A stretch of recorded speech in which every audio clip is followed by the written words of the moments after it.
Olá, o programa Direito Sem Fronteiras fala hoje do momento difícil por que passa a Europa. São dificuldades econômicas, políticas, geopolíticas, sociais. E há quem diga, inclusive, que estas não seriam dificuldades passageiras, mas sim uma trajetória de declínio do continente que moldou a maior parte do mundo contemporâneo. Será? Para falar sobre isso, nós temos aqui no estúdio da TV Justiça dois convidados.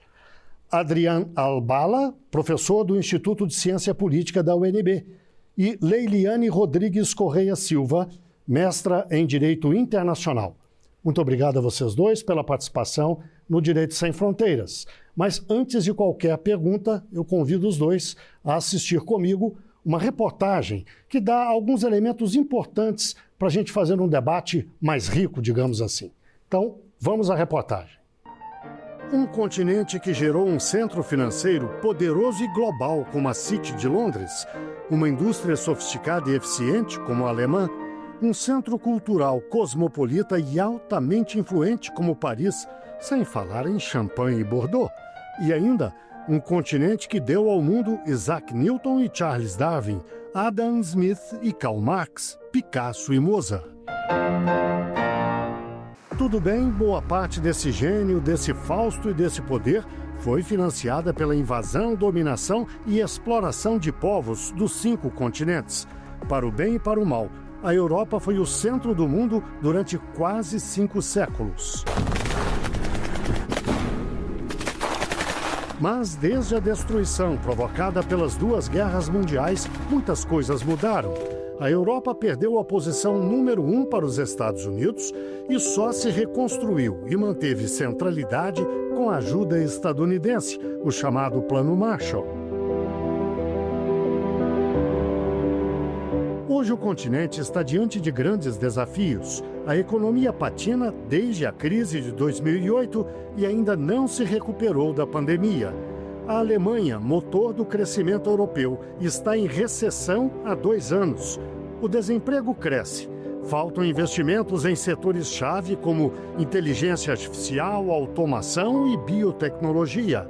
E a vanguarda nessas áreas, em parte, se mantém nos Estados Unidos. A outra parte se transferiu para a China. A natalidade cai sem parar e o envelhecimento da população está acelerado. A imigração e a crise econômica geram instabilidade política e estimulam o crescimento da extrema-direita. Wir haben ein historisches Ergebnis eingefahren.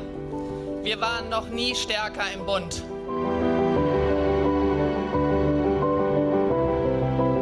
Na área militar, ao longo de décadas, os países do continente diminuíram os gastos e se abrigaram no guarda-chuva dos Estados Unidos. Agora, com o desfecho próximo da guerra na Ucrânia, estão na chuva. O presidente Donald Trump negocia o fim da guerra diretamente com Vladimir Putin, sem ouvir os antigos aliados europeus.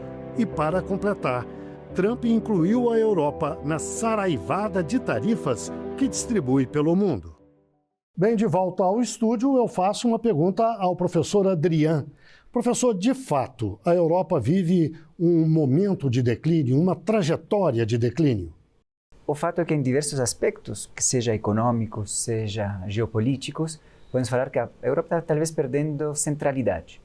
Não estamos dizendo que deixa de ser um ator protagonista relevante, não estamos dizendo que passa a ser um ator secundário, mas a Europa costumava ser o centro do mundo até o final da Guerra Fria, o centro das atenções, o centro, inclusive, dos debates políticos e das contendas.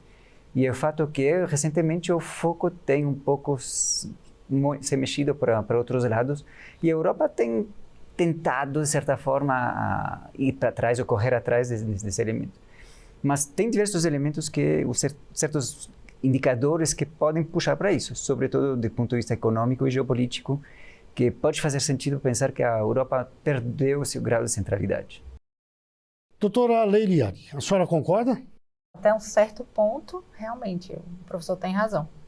Mas eu acredito que o termo pode ser entendido de uma maneira muito forte. Declínio dá a impressão de que a economia está fracassada, e não é esse o aspecto. Com certeza tem sofrido influência de toda essa conjuntura política, geopolítica, especialmente a questão da guerra na Ucrânia, e com certeza também precisa rever alguns pontos dentro da economia em nível de investimento, e também é necessário repensar algumas questões jurídicas, reformas em alguns aspectos para se adequar à realidade atual.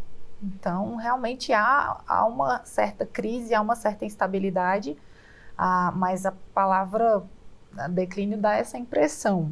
Para uma abordagem geopolítica é adequado, talvez para uma abordagem jurídica não seja tanto. Vamos falar da questão econômica. A senhora reconheceu que algum problema, algum grau existe.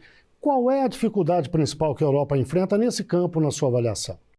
Eu acredito que as dificuldades vêm da própria crise energética, que ocorre diante do conflito com a Ucrânia. A perda do gás russo. Exatamente. Então, há uma crise energética. Na verdade, é uma consequência de fatores anteriores. A gente pode apontar desde a pandemia até essa questão da crise mesmo energética e fatores como falta de investimento em tecnologia. A Europa não tem acompanhado o desenvolvimento de maneira tão incisiva quanto os Estados Unidos e a China. E, professor, a Europa, logo depois da Segunda Guerra Mundial, se fundou no estado do bem-estar social. Todo aquele crescimento econômico beneficiado pelo Plano Marshall propiciou isso. Hoje, isso está ameaçado pelas dificuldades que a Europa enfrenta? Vamos, primeiramente, estamos falando da Europa. A Europa são 27 países. Nem todos têm o mesmo avanço de plano de estado do bem-estar. E nos últimos anos tem vários países que já começaram a desconstruir esse estado de bem-estar. O fato é que com os crescimentos de certas novas gastos que eles estão fazendo, particularmente em termos de defesa, a Europa nos últimos 50 anos tem justamente dedicado uma parte da sua economia bastante baixa em termos de defesa, com o guarda-chuva americano. Ou seja, se você vê o índice de gasto público é inferior a 1% tradicionalmente. Agora que a Europa justamente está começando a gastar, prometendo gastar nesse quesito, eles vão ter que achar o dinheiro em alguma parte. E justamente a questão é onde achar esse dinheiro, e a perspectiva é precisamente em questões de bem-estar, eventualmente reforma da previdência, mas é de se esperar que os países que têm um estado de bem-estar mais avançado comecem um pouco a reconsiderar essa realidade, porque não tem como financiar esse gasto militar inesperado. Esses países, a gente pode citar a França, Reino Unido, Suécia, Alemanha... Reino Unido bastante menos, porque Reino Unido tem tido uma posição um pouco diferente da França e da Alemanha, mas claramente França e Alemanha em primeiro ponto. Países nórdicos? Sim, países nórdicos, embora a questão de defesa desses países é menor que a França e a Alemanha em particular, particularmente por questão de poderio militar. Itália poderia se esperar, e outros países que podemos esperar que tenham um gasto bastante inferior. Portugal, por exemplo, Espanha, são países que talvez sejam menos afetados por essas questões. Outra dificuldade, doutora Leiliane, que a Europa enfrenta no momento é no campo social. Tem uma baixa taxa de natalidade, a população está envelhecendo, como aliás no mundo todo, de uma forma geral, está envelhecendo, mas lá de uma forma muito acentuada. Isso gera uma série de problemas. No campo do envelhecimento, há o problema do custo que essas aposentadorias todas dessas pessoas têm para o Estado. Por outro lado, a baixa natalidade causa problema no campo da reposição de mão de obra. Como é que a senhora enxerga isso? O professor tocou na questão da reforma previdenciária e é necessário, porque a média de aposentadoria, a média de idade, 67 anos na maioria dos países. É comum você observar pessoas centenárias. Então, como que a Previdência vai sustentar aí em torno de 40, 30 anos essas pessoas? Então, realmente há que se pensar nessa questão, não só do ponto de vista previdenciário, mas a questão migratória também, que é uma realidade. Falando ainda da Alemanha, Eles têm uma política de acolhimento muito forte para refugiados. O problema dessa política é que, ao mesmo tempo que eles abrem para esse público, eles fecham para a mão de obra qualificada.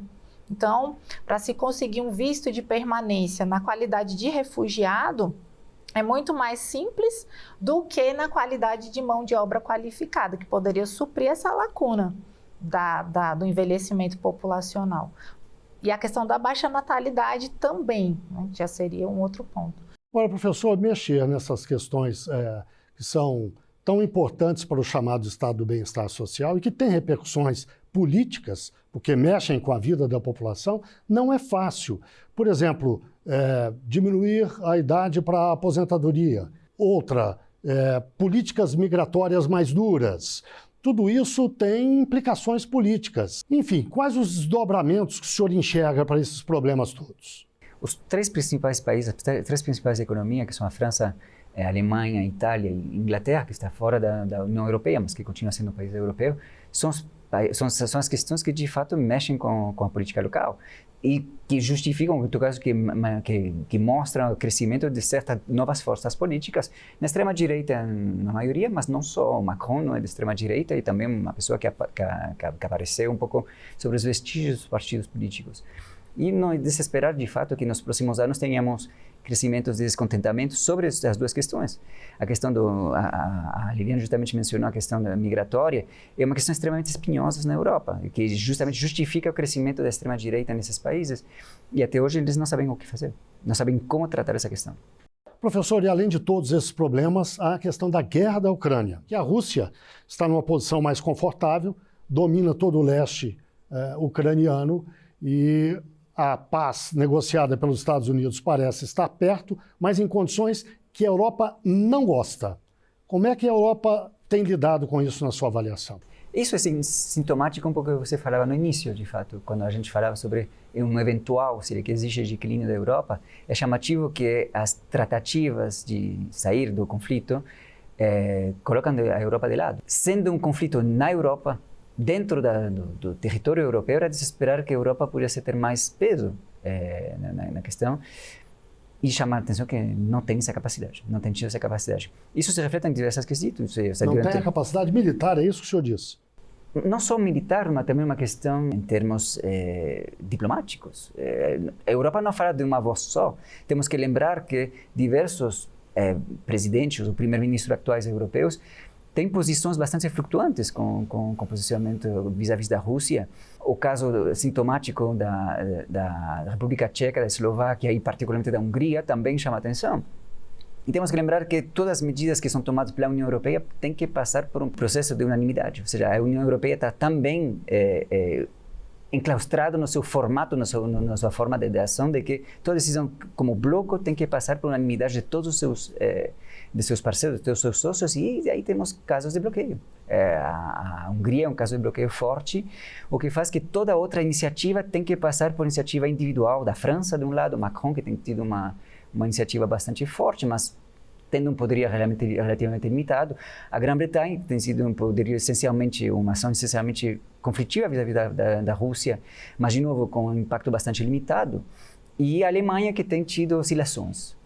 Agora, com o fim da ajuda militar americana, as questões têm tomado outro rumo, e a questão é mais de saída, sobretudo o que vem depois do pós-guerra, e a Europa talvez possa ter um impacto, mas em questão da saída do conflito, por enquanto, a Europa é secundária.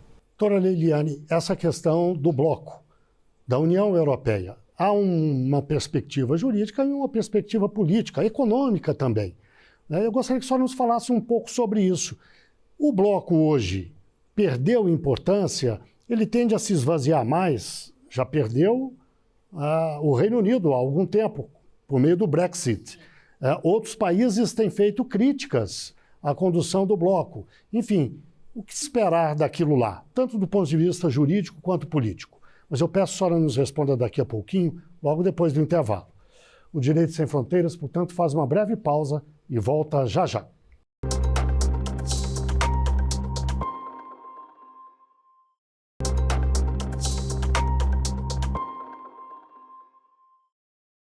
O Direito Sem Fronteiras está de volta. Hoje falamos do futuro da Europa. as dificuldades econômicas, políticas, geopolíticas e sociais que o continente vive são passageiras ou são um processo de declínio?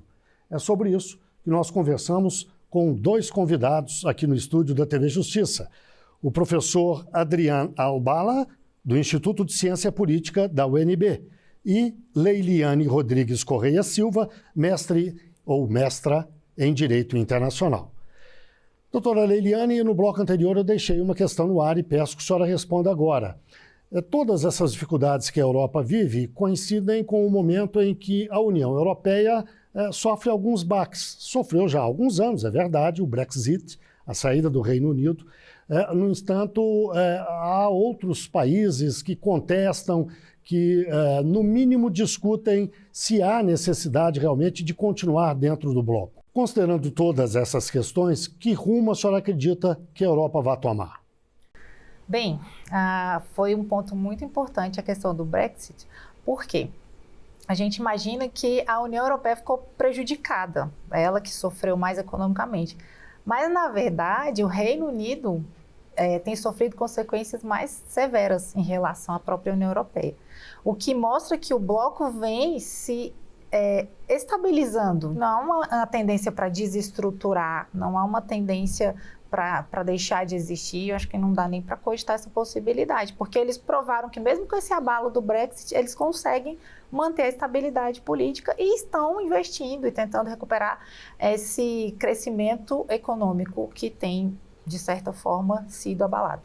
Professor Adrian, além de tudo isso que nós já falamos sobre as dificuldades da Europa, há um dado mais recente importante, que é a eleição e a posse de Donald Trump nos Estados Unidos, que mudou a relação histórica, desde pelo menos o fim da Segunda Guerra Mundial, entre os Estados Unidos e a Europa.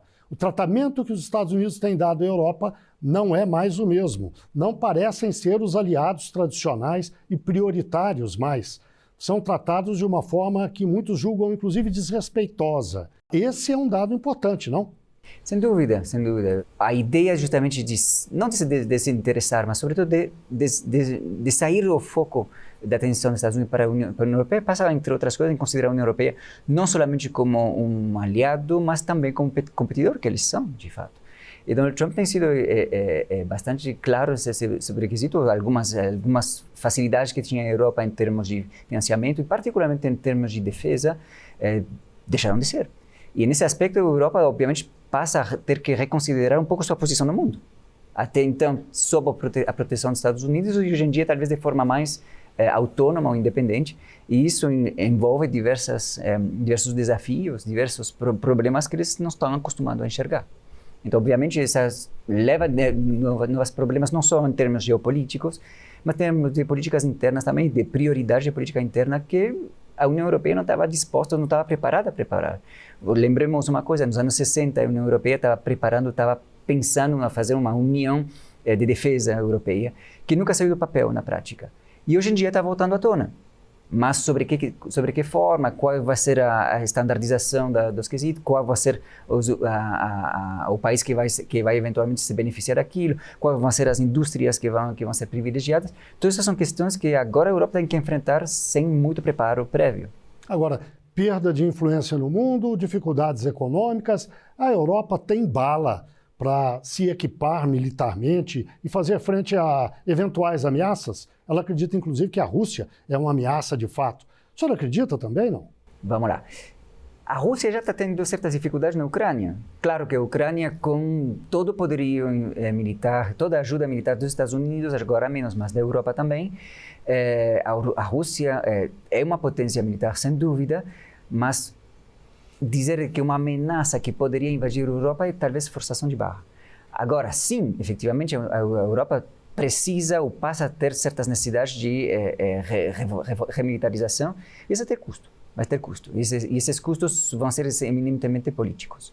Diversos países passam por certas instabilidades políticas, instabilidade mais bem de governo, mas que política. Veja a França, que teve dificuldade em formar um governo, que o governo atual está pendurado em certas circunstâncias, com certas probabilidades que, no curto prazo, talvez a extrema-direita chegue. A Alemanha, que tem tido também dificuldade em manter suas coalizões, Inglaterra, em outros quesitos. Então, as questões que envolvem questões militares, mas que envolvem sobretudo questões de política interna, vão impactar no desenvolvimento dos países europeus e do bloco em geral. E um pouco para retomar o que a Liliane falava, é de se esperar que tenha provavelmente uma reforma interna dos processos dentro da União Europeia e provavelmente do que se espera é abandonar a unanimidade. E, doutora Liliane, eu sei que a senhora se interessa pela questão da inteligência artificial e me lembro que antes do programa a senhora até fez um breve comentário sobre a dificuldade que a Europa está tendo nesse campo. A inteligência artificial é um instrumento fundamental nesse mundo de hoje. Quem perde esse bonde, perde o bonde da história. A Europa corre esse risco? Não, realmente, a impressão que dá é que eles estão perdendo esse time. Ano passado foi aprovado, há pouco tempo, agosto de 2024, a regulamentação em 4 níveis. E ela é voltada para a medida de risco, no sentido de o que é mais perigoso aqui para a gente monitorar essa IA. E é uma regulamentação que gerou polêmica, principalmente no âmbito da indústria, do empreendedorismo, de uso de tecnologia. Porque, ao contrário da Europa, a nova política do Trump é de investir pesado. Ele trouxe aí uma política de 500 bilhões de dólares a longo prazo nessa área para que os Estados Unidos realmente assumam a hegemonia da inteligência artificial. E, ao contrário da Europa também, a regulamentação, a limitação, a fiscalização foi totalmente arrefecida. O governo anterior já tinha uma política diferente, já passava por uma fiscalização, toda essa estrutura jurídica de manipulação de dados e de produção da IA. No mesmo rumo está ainda a China, que também traz uma regulamentação bem inferior, assim, no sentido de limitar a atuação da IA, do desenvolvimento tecnológico. E a Europa tem uma tradição também de ter um baixo capital de risco, ou seja, eles não investem muito em startup de tecnologia, o que também está causando uma evasão de mão de obra qualificada para os Estados Unidos, em busca de financiamento, em busca de entendimento dessas inovações. Então, assim, tem todo um cenário que eles precisam rever, especialmente no tocante à lei, que é o que vai trazer os freios para o crescimento que eles precisam retomar, tecnologicamente falando. Professor, essas dificuldades todas de relacionamento recentes, claro, da Europa com os Estados Unidos, podem beneficiar a China? A China conseguiria se aproximar da Europa o suficiente para conseguir exercer mais influência, ter um relacionamento econômico mais intenso, porque até 3, 4 meses atrás esse não indicava ser o caminho. A aliança estratégica do Ocidente, entre a Europa e os Estados Unidos, parecia mais sólida do que hoje se vê. Temos que lembrar 2 coisas. O governo de Trump não vai durar eternamente. É um governo que tem 4 anos. Eventualmente se escuta falar que ele poderia fazer uma emenda para tentar ter uma hipotética reeleição, mas isso é muito improvável. Então estamos falando de uma política que tem uma relação que tem duração de vida de 3, 4 anos. Entretanto, dizer que a China não está presente na Europa também é uma falácia. A China já está extremamente presente na Europa. Veja a Grécia, veja diversos lugares, particularmente da Europa do Sul, em que a China já possui diversas casas de infraestrutura. Praticamente todos os portos gregos e da Europa do Sul são baixo capital chinês. Então, a China já está presente na Europa. Se a Europa vai procurar novos parceiros, é uma questão. Mas já estamos vendo que com o Mercosul ele está tendo dificuldade. A questão justamente do Mercosul é existencial para nós aqui, mas também para a Europa, em termos também de visibilidade internacional e de chegar a novos mercados. E eles estão tendo dificuldade em fechar um acordo com um sócio, um parceiro na América do Sul, que parecemos ser um parceiro absolutamente inofensivo, ou em todo caso, um aliado natural. Estamos tendo dificuldade em passar esses acordos. Então imagine com outros parceiros. Com a China, a relação é eu te amo e eu te odeio.